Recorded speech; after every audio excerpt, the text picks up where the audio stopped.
I swear to God, there's so many women who are about to divorce their husbands after another crappy Mother's Day. And you know what the online discourse around this reminds me of? The discourse around Steve from Sex and the City. One of the worst hobosexuals we've ever been given. Who thinks having a baby would be fun. Who doesn't wash his butthole. Who thinks himself is like the positive guy and Miranda's just the joy kill. And who basically acts like a child. Which then makes Miranda have to nag him all the time to be an adult and essentially becoming mean mommy, who, although she's saying that who wants to fork mean mommy, what mean mommy wants to fork their child? But then they want a baby to make it all better. That's what she thinks, actually, is to baby trap you. That is his financial plan. And you know what? She eventually does say yes, even though he's never been a core shaker. He's just a friend. She got knocked up because she felt sorry for him because he had one ball. And yet Miranda's journey, now Miranda's got her own problems, but it reminds me a lot of this article from Harper's Bazaar. Women aren't nags, we're just fed up. This article changed my life. It changed the life of a lot of women. I wasn't married, had no intention of getting married, wasn't dating. Honestly, never thought I'd date a man again after almost getting by my first boyfriend. But what this article did was put words to a phenomenon that so many women are experiencing, and they are literally parenting their husbands and boyfriends. And they're tired of it. They're exhausted. And Mother's Day is a reminder of that. I'm going to go into this article in a second because what's interesting, I'm going to talk about a couple other articles, because what's so interesting is that we're all deconstructing this at the same time, but we're all at different places. So you'll have some women, I don't agree with some of the articles I've written in the past, okay? I hope that I will continue to evolve and change my mind on things. And so as a writer, and any storyteller, anybody who's a public figure who writes about their life or these topics, they're writing from their own perspective and where they're at. So I would love a follow-up on this article. Actually, this article inspired me to write my own article, Men Have No Friends and Women Bear the Burden, for Harper's Bazaar, that also went super viral. Because I was in a place where I wanted to understand what the hell is wrong with these dudes and why are we suffering so much from it. And I learned so much doing the reporting on this. And then I was able to pass on that knowledge to other people. And I have since learned more that I actually will probably reach out to them and pitch after I do a little bit more research. Because I don't agree with everything I said in this anymore. But you'll have to wait for that. But like another article I wrote for Harper's Bazaar later on, just like Love is Blind, just like in general, just like women right after Mother's Day and Christmas or a big holiday or their birthdays where they get screwed and they realize that their husbands or their male partners are doing the bare minimum, if anything at all, and they are so exhausted and they're over it. And yet there's other women who are in their denial still. And they're like, well, at least he's blah, blah, blah, right? And so there's this constant like gaslighting of people who are at a different level of like, I'm tired of this crap, right? And then there's other women who are like either open to maybe questioning some things and other ones who are like doubling down and being like, no! And they give women a hard time for complaining about being parentified by their husbands and boyfriends. And this reminds me of Steve and the discourse around Steve, because how many women wrote articles like the most honorable man. And just like that, which I think that the next season's coming out soon. And believe me, let me know. I have already covered Steve, but I have so much more to say. Let me know if you want that video. And please follow my Patreon. Also, by the way, if you want more travel content, personal stories, and lives and watch parties, that's how I pay my bills if you want to support my work. But Steve, I have so much. I cannot stand this man because he is a menace. He is a villain to the woman that he is married to, and yet he's a nice guy. Look at this. And just like that, finally remember, Steve doesn't deserve this. Yes, he does. He is an old man who sits around and wants to eat ice cream and watch TV. Just like he did when they were dating. He was eating cereal and watching Scooby-Doo, and that was his ambition, okay? He's a loser. He's always been a loser. He's always just, and he has his meal ticket, baby. He is going to live in a good life, and she's bored. And yet there's article after article after article about how Steve deserves better. He's such a nice guy. Miranda's such a brr. Miranda doesn't deserve Steve. Oh, Sex and the City doesn't remember Steve, apparently. Oh, really? I mean, whatever. I criticize the writing on that show a lot. But the Steve that you have is the Steve she dated. I don't know why people are so confused. He's also the Steve that cheated on her, also is the Steve who burdened her with taking care of this child pretty much all by herself and taking care of his mother. But okay, poor nice Steve, Miranda's such a bird. But people just loved him. That's why I talk about TV and movies so much, is because the way people respond to stories that we're watching says a lot about where we're all at in our individual journeys of understanding what the hell patriarchy is and how much it's harming us. But so many people, the majority of people online are like, he is such a nice guy. He was actually a good person. You know what? I'm not in this he's a good or bad person. But you know what? If I have to choose one, I'd say he's a hobosexual parasite. And Miranda, because of her own issues, she deserved better, but she ended up with him because she completely self-abandoned and her ego got her in this situation. But also this man's manipulation, because hobosexuals, man, they are fighting for their life. The parasite needs a host, okay? So these parasitic men will do whatever they can to latch on to the host and convince the host that they are benefiting from this. But I swear, I've written so many articles for the Daily Beast, and I'm like, what? But then I saw, oh, it's written by a man. But even women have been writing these headlines, and it's going to come out again. I promise you, whenever the new season comes out, it's going to be a whole new, but Steve, fork Steve. I am so tired of women thinking he is a good guy when he is actually worse than the other dudes because he's sneakier about it. But let's just give Steve a break. Poor little Steve who talks like a baby from Queen. Because this is what happened in their relationship, but also financial abuse by a hobosexual. Now, I so much admire this writer, and I don't know why it's not included in this picture. I will try to remember to tag her or at least mention her, but just Google Harper's Bazaar, Women Aren't Nags, We're Just Fed Up. This was actually turned into a book too, which I have not read yet. And just like what we saw yesterday, if you go on Threads or any of these social media platforms, what you see is a lot of moms on Mother's Day asking for one thing, and dads failing, their husbands utterly failing, and not only failing, but actually creating a lot of work for their partners. And if you don't understand, please buy this book if you haven't. Emotional Labor by Rose Hackman. This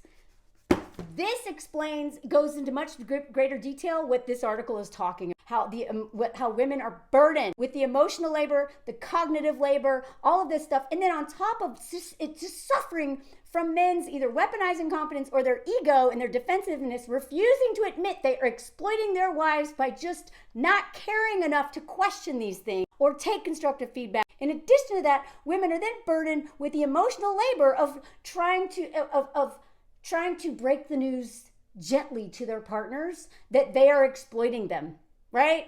And men are like, God, you're nagging me, instead of being like, oh, wow, good point, babe. I need to work on that. Thank you for calling me out. No.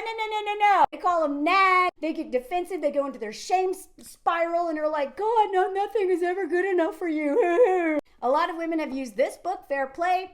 A lot of couples have used this to try to equal it out. But even this book doesn't, it's a good start to make the invisible visible. But it also doesn't take into account a lot of other things. Like if you're an immigrant, this book needs to be 3 times as much, because just what you're going to deal with as an immigrant woman in someone else's country, there's going to be a lot of imbalance there. And I don't even know if enough cards could cover that. To get the historical context of a lot of these issues, also, if you haven't already, read Hood Feminism by Mickey Kendall, because you'll understand how much deeper a lot of this stuff goes, which actually Rose's book also goes into in terms of caregiving and historical context around that and what it's rooted in. Seriously, these books will blow your mind. But all she wanted for Mother's Day was a house cleaning service. Seems simple. She knows that involves making the call, getting quotes from people, researching and vet each service, arrange the payment, and schedule the appointment. That's like 5 or 6 things that she's got to do, right? I mean, each call is a task. The real gift I wanted to be was to be relieved of the emotional labor of a single task that had been nagging in the back of my mind. The clean house was just the bonus. But just like so many men yesterday that you see their wives talking about, and I'll show you some examples, husband waited for her to change her mind to an easier task because they would much rather, go on Amazon, hit click, and then something does all the work for them. Just tell me what you want. Send me a link. You do the research for it all. I'll hit click, That's it. And then maybe he'll wrap it. And she didn't back down. This is what she wanted. But because she didn't change his mind, the day before Mother's Day, he called a single servant. One servant. The day before. And because he waited until the day before, he didn't have time to actually do enough research to realize he probably could have afforded it. So he vowed to clean the bathroom himself. Also, it takes a lot of vulnerability. And this is, when women talk about these subjects and they are talking about their personal lives, this is a lot of courage, okay? That's another reason why I really respect Jamie and Josh. I'll try to remember to tag them, that darn chat, and some of my other mutuals who talk about this stuff. Because they're talking about their lived experiences and what they've learned and how they're deconstructing patriarchy within their marriage. That the problem is a lot of men, and like, it seems like they're still together. So the fact that husbands are also supporting their wives talking about this openly, like, I respect this a lot, okay? Because this is putting a spotlight on a problem that is so common, but people weren't talking about openly until not too long ago. And so he decides it's too expensive that he'll just do it himself. And he also ran the high dollar amount by her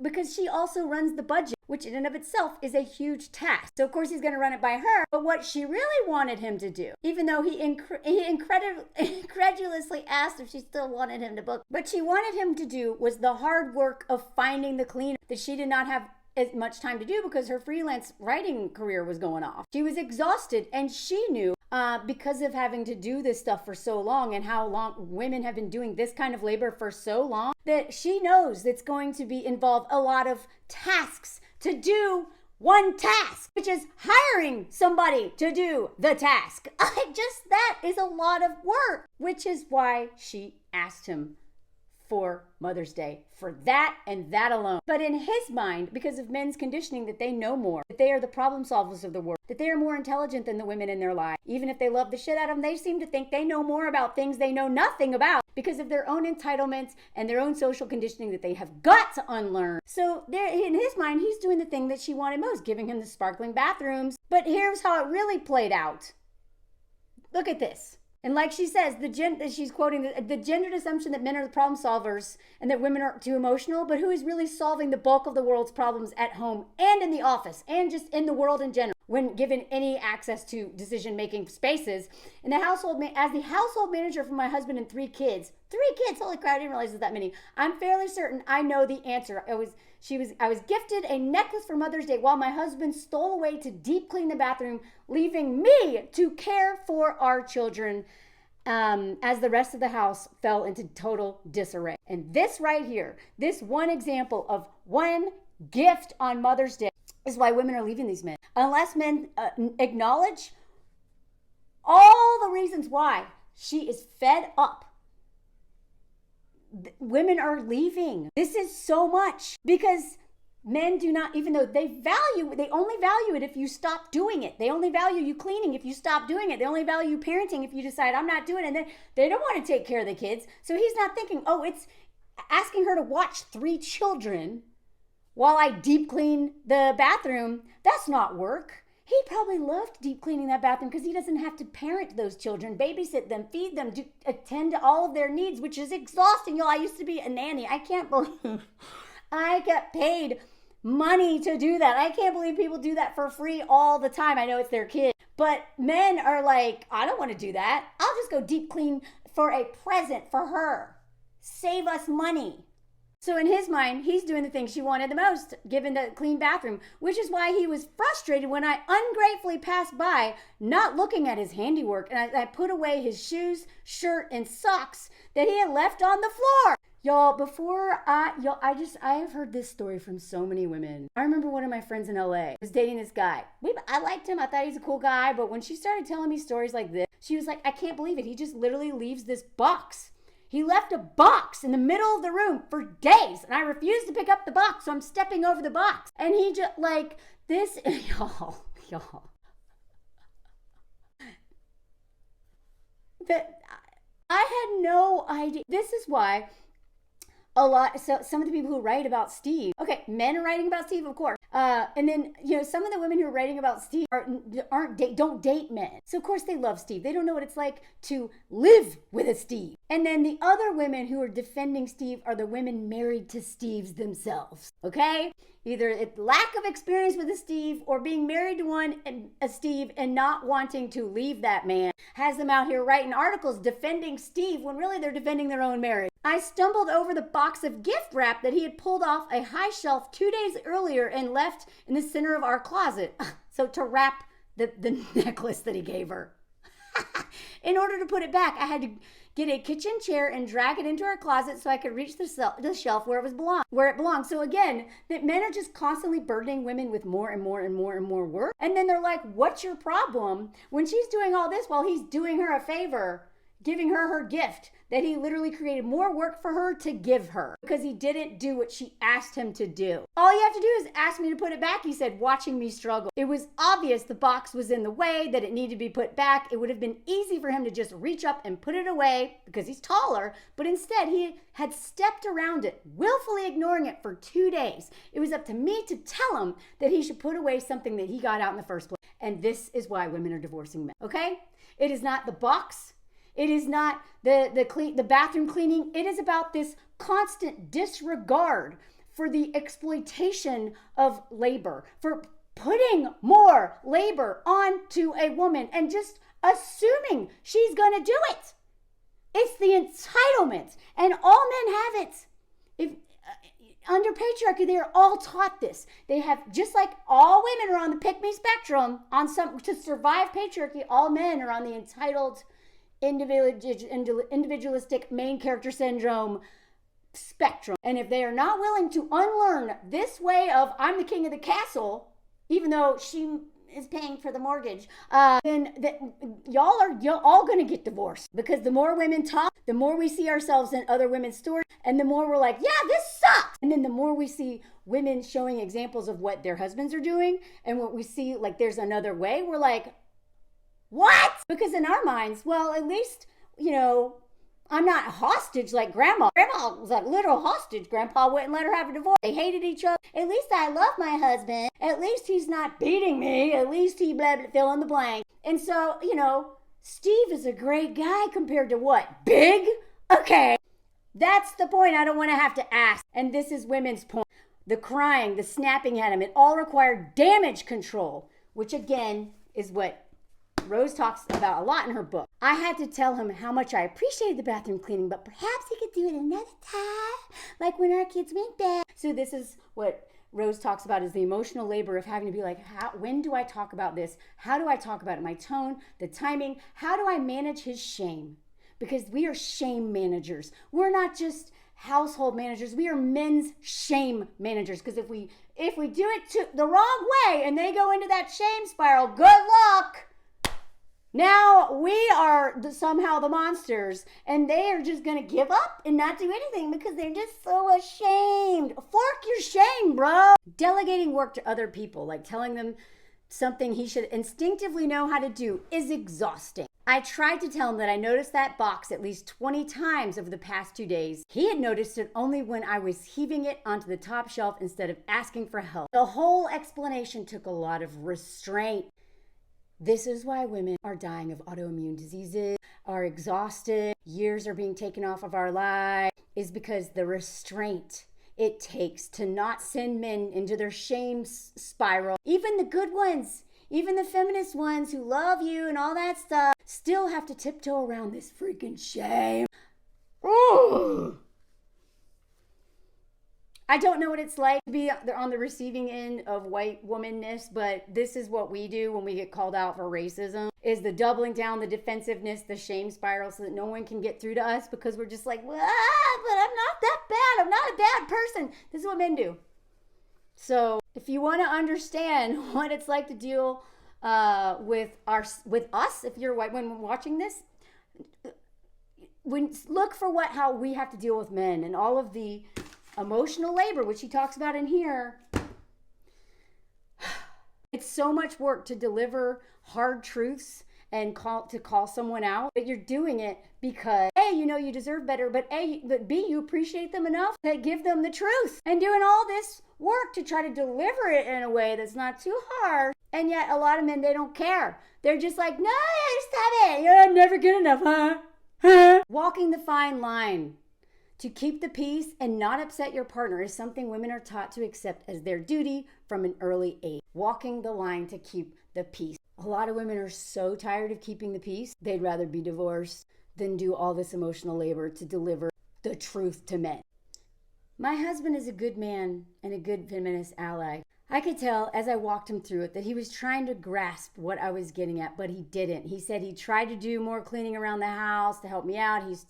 He restated that all I ever needed to do was ask him. I don't want to micromanage housework. I want to partner with equal initiative. Initiative being the key word here. And this is why I'm telling you, Steve was not a feminist ally, by the way. This man, this is a lot of men, y'all. This is a lot of men because I didn't even understand this stuff until years ago, but not that long ago.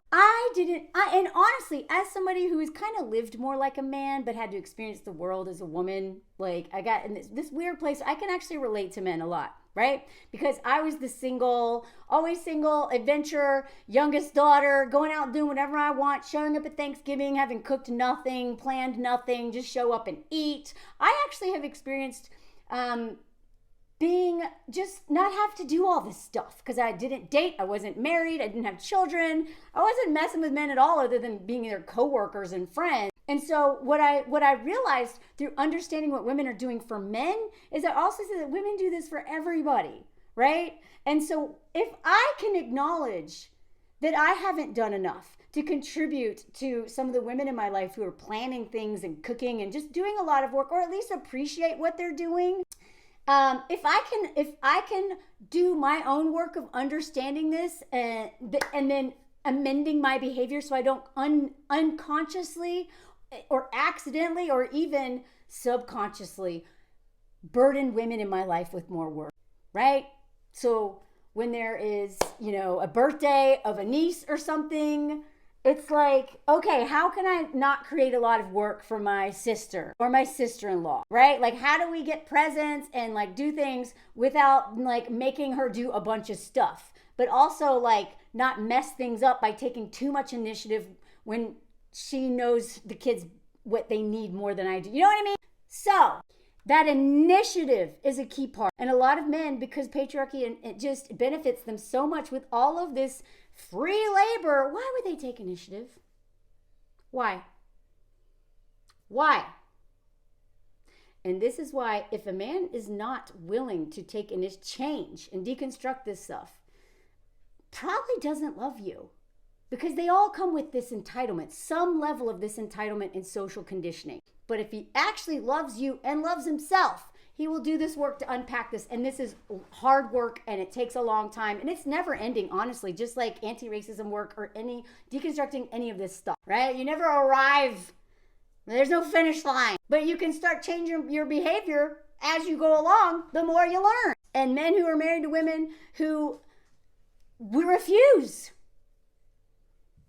That man either doesn't love you or himself enough to care or change, and you are gonna die sooner than you should probably, because all this labor has a price, and it oftentimes is not just a financial price and a happiness and well-being price. It is a physical price. Are you willing to die because your husband's too lazy to take initiative? I'm not. However, it is not easy telling him. My husband, despite all his good nature and admirable intentions, still responds to criticism in a very patriarchal way. Forcing him to see the emotional labor for the work, it feels like a personal attack on his character. Josh Fisher talks about this a lot. Josh and Jamie have been deconstructing this for a while. They share so much with us. And Josh talks so much about how he had to change this mindset because he too was very defensive at first. But guess what? They can change. They can change. They can. But are they willing to? That's a whole nother story. Because first they have to understand what all you're doing. And this is why making the invisible visible, talking about this is so important. She is the one reminding him of his family birthdays, carrying in my head the entire school handbook, dietary guidelines for lunches, updating the calendar to include everyone's schedules, asking his mother to babysit the kids when we go out, keeping track of what food and household items we are running low of, blah, blah, blah, tidying everyone's belongings, the unending hell of this laundry. He would take it to me as me saying, look at everything I'm doing that you're not doing. You're a bad person for ignoring me and not pulling your weight. This is how men will take criticism until they take a beat, regulate their emotions, their shame of being confronted with the truth. And instead of shutting you up with, well, I don't do anything, just being like, curiosity, that's what it takes to deconstruct this stuff. Curiosity, love for yourself, and love for your partner. Otherwise, they ain't gonna do it. Why would they if you keep doing it? Bearing the brunt of all this emotional labor, it's frustrating. And it's frustrating to be saddled with all these responsibilities, no one to acknowledge the work you're doing, and no way to change it without a major confrontation. And that's why so many men, so many Steves get away with it. Because the confrontation itself has a lot of risk. It's a lot of emotional labor figuring out that timing, the tone, all that stuff, how to deliver this shit sandwich that looks that they'll be able to eat. And so instead, if they gaslight you every time and get defensive, then you feel like a nag, and they may even call you a nag. She interviewed this woman and said, yeah, my partner feels irritated and offended by the fact that I'm always pointing out what he's not doing. It shuts him down. I understand why. It'd be frustrating from his perspective, but I haven't figured out a way to make him aware of all the emotional and mental energy I'm spending to keep the house. And this is why men need to be reading these books, and they need to be learning from other people, especially men who help men, but not the Scott Galloway, not the incels like that. The men who are deconstructing patriarchy, and also led by a woman. Because I swear to God, when you get men together and they try to talk about patriarchy and they don't have like a woman's insight or isn't centered around women, they're just jerking off. And they're just circling her. And as she talks about here, when she thinks about all of the weight it's going to be to have these conversations, she just usually lets it slide. Why? Reminding myself I'm lucky to have a partner who willingly complies to any task I decide to assign him. I know compared to many women, including female family members and friends, I have it so easy. My husband does a lot. All right. And he does. He makes dinner. He washes the dishes. Usually he handles bedtime for the kids when she's working. I ask him to take on extra chores. He'll do it without complaining. It feels greedy at times to want more from him. Right. And that's why when the bar is in hell, you feel bad if you're complaining about it being just here when it should be up here. Right. Now, this doesn't mean that it's okay to just constantly, because, you know, if this is a marriage that is worth it, you are also getting a lot from this marriage, right? But if all you're doing is teaching this man about patriarchy, because you will be teaching him. Every woman I know who is married to men or partnered with men is teaching them about patriarchy. They might be saying, today's class of Patriarchy 101, we're going to learn about. No, but they may not be using the word patriarchy, but they're having, with boundaries and with hard conversations, having to constantly be like, hey, this is the impact it's having on me. And then the only reason why it's worth it is that the men take that feedback, can change because of that feedback, not just be like, okay, change for 2 weeks and go right back to it, but literally amend their behavior, change their mindset, and with habits, and little by little become proactive rather than reactive in saving their marriage from patriarchy's burden of extra labor. But one of her motivators was this.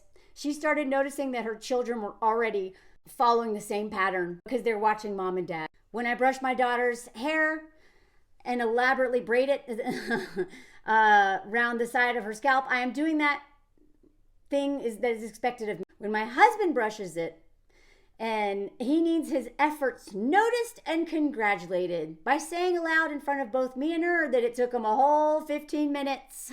Those are just small examples. This is, again, men, if you really stop being like, hey, I want a cookie. I swear, men want a cookie for doing anything. And that is so annoying. Guess what? We'll probably thank you and notice it if you don't do all this, but you pointing this out makes us not want to do that. There are examples where the work I normally do must be lauded when transferred to my husband. She's never getting an applause for that. When I was a nanny, one of the people I babysat for, her husband was very hands-on. And when they went on vacation, they found it kind of annoying that all of these moms are watching him and would come up and be like, wow, you're such a great dad. And he was like, oh my God, this is really disturbing. Because he started to realize that him just doing what he assumed he should be doing, he got so much praise, right? This wasn't a man who was asking for praise. This was a man who'd done enough work on himself to realize it is disturbing that he got praise from all these women who were, none of their husbands were doing that. And they're like, wow, they felt the need to give him a cookie, right? She also goes in to mention how she's seeing it in her son, and this is why she's doing this work. My son will boast of his clean room and any other job he has done. My daughter will quietly put her clothes in the hamper and get dressed each day without being asked. They are 6 and 4. So her younger daughter is 4 and is already just taking care of herself, right? Just doing what needs to be done.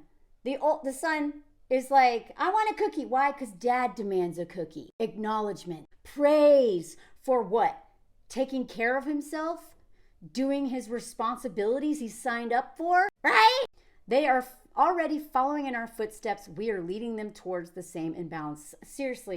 I respect her so much for putting this into the world. There's a reason why this went viral. By opening up her home and her marriage for us to see this imbalance, so many articles were written after this that have pushed that conversation even further. Books have been written. So this kind of work changes the world. This is why we need writers and storytellers. And then also, we're all at different places of our journey, right? So sometimes there are women out there who are not at this place yet, who are writing things, and they're normalizing women accepting this kind of behavior. And that also is is courageous, but can end up doing a little bit of harm if there's not another voice countering that, in the media. I'm gonna give examples of that in a second. Now, while she admits there's certain parts of the emotional labor that she enjoys doing, and the cognitive labor and all that stuff, like planning meals and vacation. I personally take the vacation part off because I've traveled way more with my husband and I'm better at it and I know how to get deals. And also, I loved doing that stuff for a long time, but I'm also don't want to have to do all of it. So he is also learning gradually. But come on, y'all, I'm known for traveling, right? He will never catch up to me. But at the same time, he travels a little differently than I do, and I actually enjoy his way of doing it sometimes. So I also want to acknowledge that there's a lot of nuance to this conversation, right? Because sometimes a lot of women actually enjoy doing a certain thing, and maybe the finances or maybe this or that. But then other times, you hear I swear, so many women in conservative families are whatever, the women are like, oh, I love doing this. Well, of course you do. Have you ever had do you have anything to compare it to? I love taking care of children all the time. I love being, okay. If you met Italian mother, some of them will be like, I love it. It's like, okay, sure, I get it. But also did you maybe want to be a mechanic and that wasn't even an option? You know what I mean? But she ends with saying, even though I like some of this stuff, she also points out that she's been doing this her whole life, right? Women are raised to do this. Her daughter is 4 and already knows how to take care of herself better than probably her husband does. I mean, not really, but seriously. This is how we condition. So if you have boys and you are packing their bags, but then your daughter is packing her own bag, you're already doing it. Okay, I catch myself reinforcing patriarchy sometimes, so I have to be very aware. Am I treating this boy the same way I would treat the girl?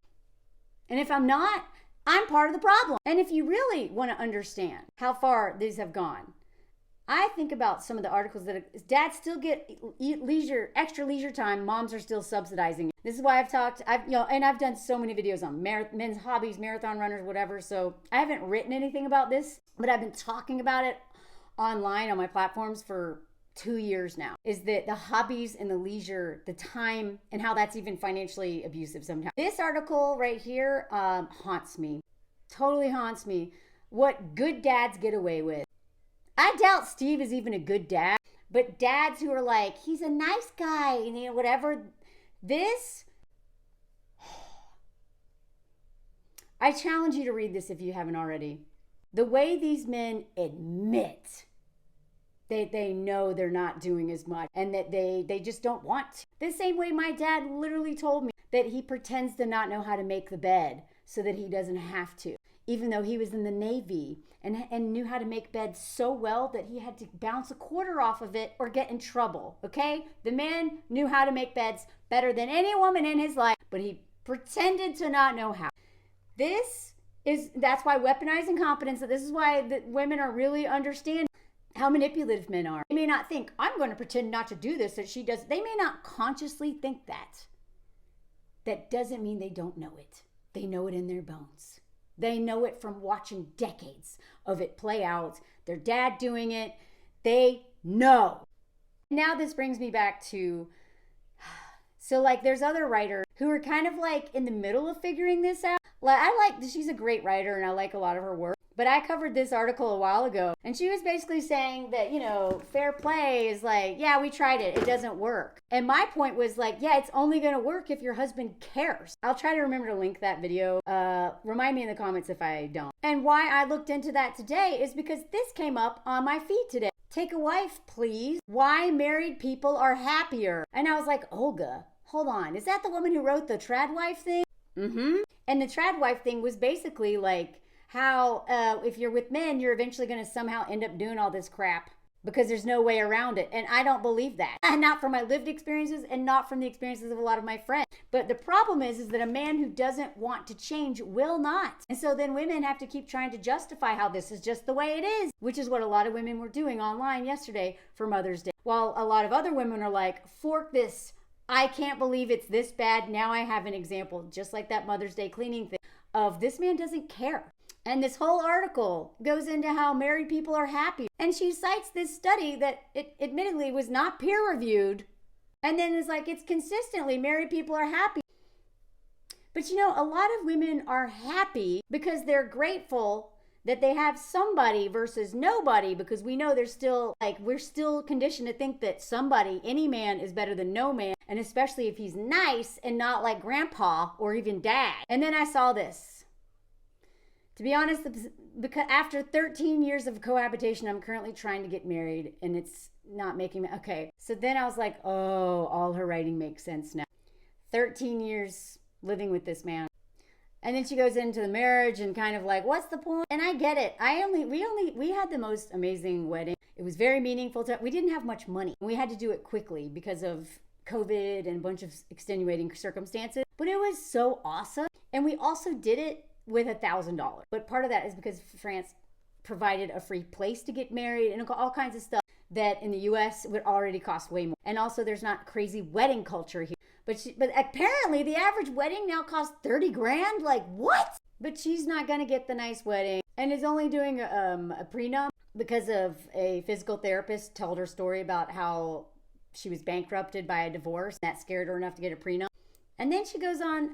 The reason why I'm bringing this up is that read a diverse kind of material.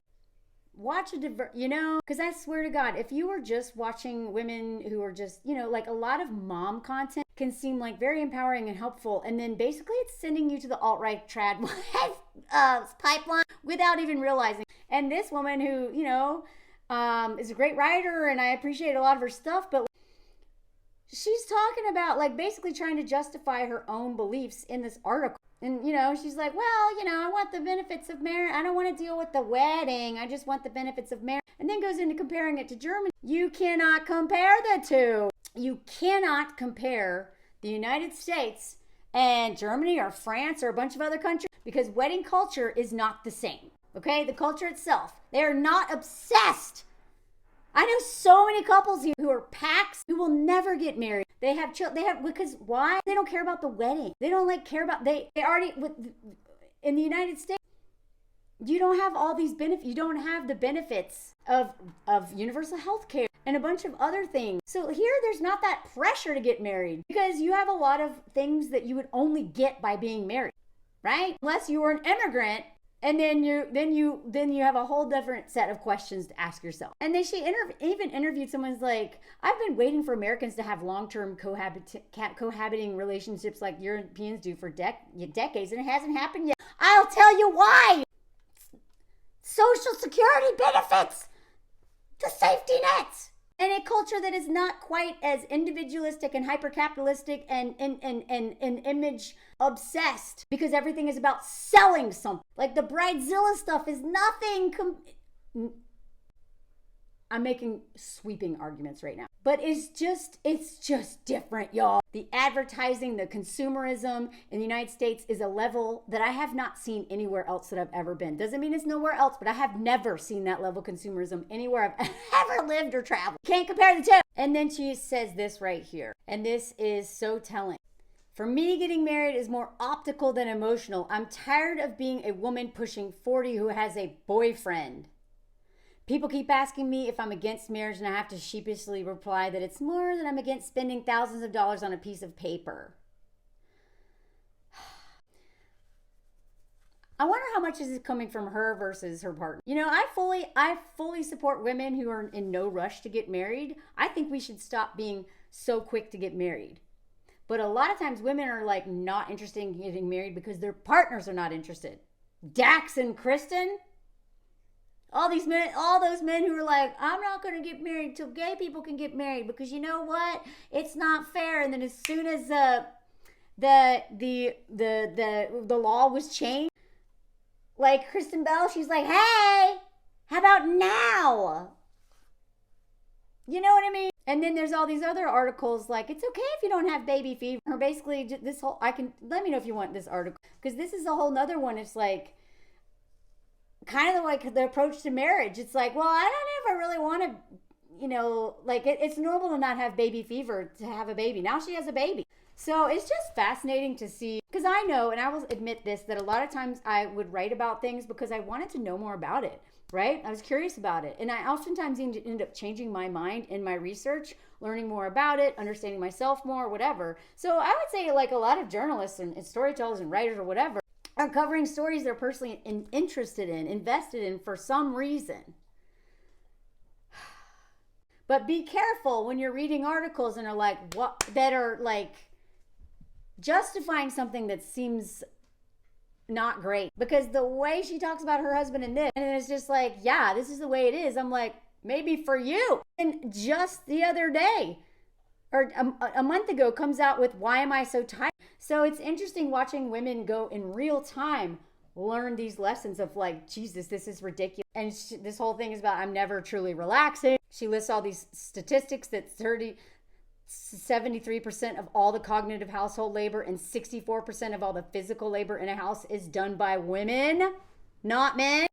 And just comparing the two, basically being like, I'm exhausted and he's not, and it seems unfair. And then cited historical stuff, which is actually kind of wrong. Again, please read books to understand. A lot of women who are really having a hard time with where we're at right now, it's because that a lot of times the domestic laborers were women of color. And now a lot of white women are being expected to do that role and be the breadwinner. And they're like, this sucks. Anyway, there's a long history to it. Look this stuff up. These two books will teach you a lot about that to help understanding the historical context of why we're here. And then her conclusion is that she needs to do 10 minutes a day of not listening to a podcast or doing something when she's trying to rest. That's the conclusion. Do you know what I mean, y'all? So it is fascinating watching women, us to wake up in real time in different stages.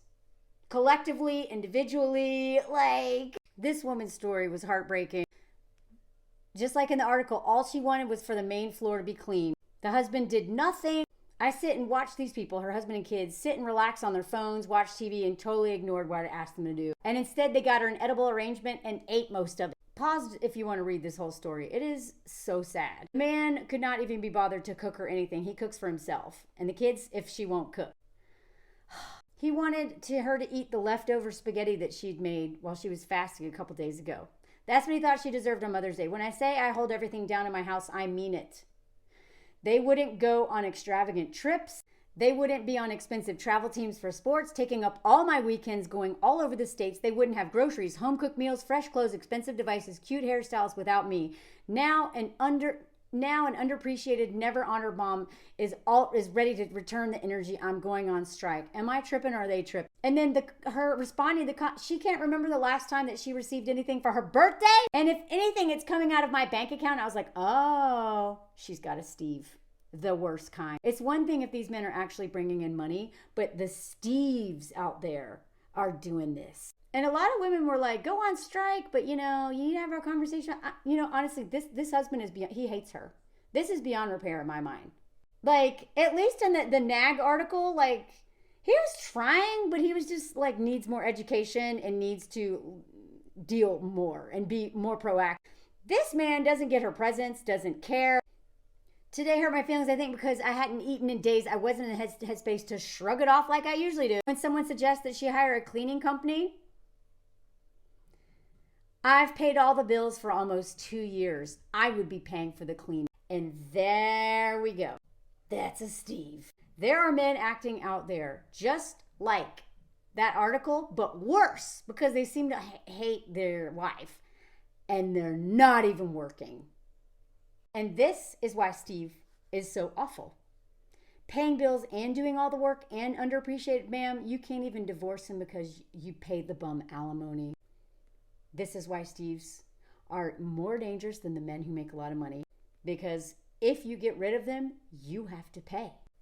And so there were comments like this. Literally, your husband hates you and doesn't respect you. And unfortunately, your kids are learning to be uncaring, inconsiderate, disrespectful assholes from him.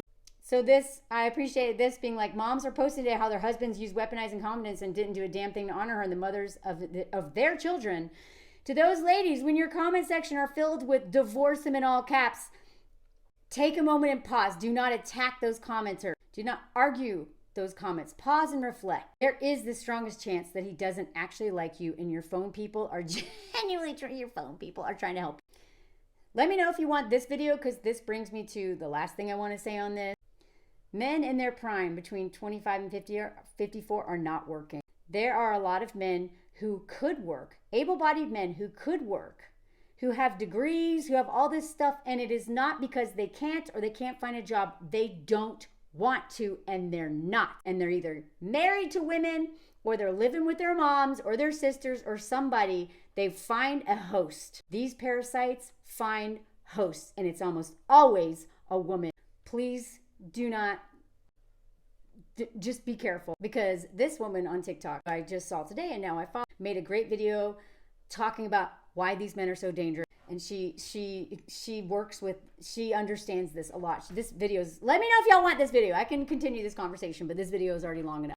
When you remove the purse from men like this, if you're married to them, you will pay alimony for the rest of your, I mean, it could go into domestic violence, right? It could be like violent. But when you remove the nipple from the mouth of these king babies, whether they're your partner, your son, your brother, your dad, because a lot of dads are doing this to their daughters, that's when you're in danger. And yet, the longer you keep doing it, the more in danger you're going to be. Let me know if y'all want that video.